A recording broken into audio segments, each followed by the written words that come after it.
एक दूर दराज पहाड़ी सल्तनत में दो जुड़वां शहजादियां रहती थीं, महर और लिया। दोनों खूबसूरत, नेक दिल, लेकिन एक अजीब राज उनकी जिंदगी के साथ जड़ा हुआ था। जहां भी वो जाती थी वहां कोई ना कोई खतरा जरूर पैदा हो जाता। कहा जाता था कि उनकी पैदाइश के साथ ही एक पुरस्कार साया महल पर आकर आया था, और आज तक कोई नहीं जान सका कि वो साया कौन सा है। एक रात महल के तहखाने से अजीब आवाज आई, जैसे कोई हल्के हल्के हंस रहा हो। लिया ने डरते हुए पूछा, महर, क्या तुमने भी ये आवाज सुनी? महर ने सर हिलाया। ये आवाज हर रात ज्यादा तेज हो रही है, जैसे कोई हमें बुला रहा हो। दोनों बहनों ने फैसला किया कि आज वो सच जानकर रहेंगी। वो चिराग जलाकर खामोशी से सीढ़ियां आकर नीचे पहुंचते ही सर्दियों जैसी डांसेस उनके जिस्म से टकराए। एक दीवार पर एक लंबी दरार थी। महर ने दरार को छुआ तो दीवार खुद ब खुद पीछे हटने लगी। दीवार के पीछे एक तारीख रास्ता था, और उस रास्ते के आखिर में एक पत्थर पर बंधा एक लॉकेट रखा था। अचानक लॉकेट खुद ब खुद हिलने लगा। लिया ने कांपते हुए कहा, ये लॉकेट हमारे पैदा होने के दिन गायब हुआ था। अचानक लॉकेट खुल गया।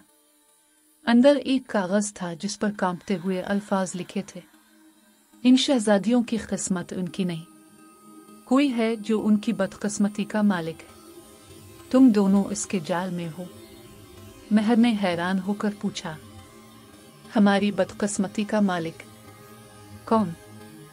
इससे पहले कि लिया जवाब देती, तारीकी में कदमों की आवाज गूंजी। सीढ़ियों के ऊपर खड़ा एक साया उन्हें घोर रहा था। सिर्फ दो रोशन आंखें नजर आ रही थी। इसने जहरीली आवाज में कहा, तुम दोनों मेरी कैद से बाहर कैसे निकल गई? लिया की सांस रुक गई। ये कौन है? साया चंद कदम नीचे उतरा और रोशनी पड़ते ही इसका चेहरा सामने आया। वो दोनों की नानी थी, लेकिन इनकी आंखें काला धुआं छोड़ रही थी। वो इंसान कम और कोई खतरनाक मखलूक ज्यादा लग रही थी। उन्होंने सर्द आवाज में कहा, तुम्हारी बदकिस्मती तुम्हारी अपनी नहीं।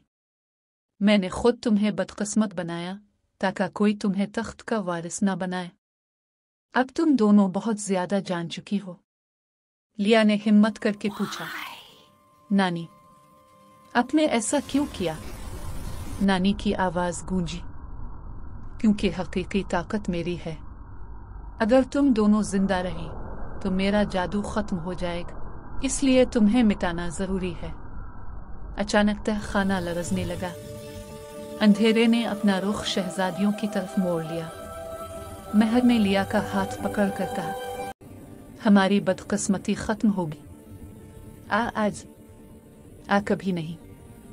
जैसे ही अंधेरा उनके करीब पहुंचा, लॉकेट तेजी से चमकने लगा। ऐसी रोशनी फैली कि तहखाना कांपने लगा। नानी पीछे हटने लगे और उनका काला जादू टूटने लगा। एक चीख, एक रोशनी, और फिजा फिर खामोश। जब धुआं खत्म हुआ, नानी गायब हो चुकी थी। महर और लिया ने पहली बार महसूस किया कि इनके इर्द गिर्द से बदकिस्मती जैसे आतार ली गई हो। सल्तनत में सबने खुशी मनाई। लोगों ने कहा, ये अब बदकिस्मत नहीं, ये बहादुर रोशन नसीब शहजादियां हैं। सबक, बहादुरी से हम कोई भी जंग जीत सकते हैं।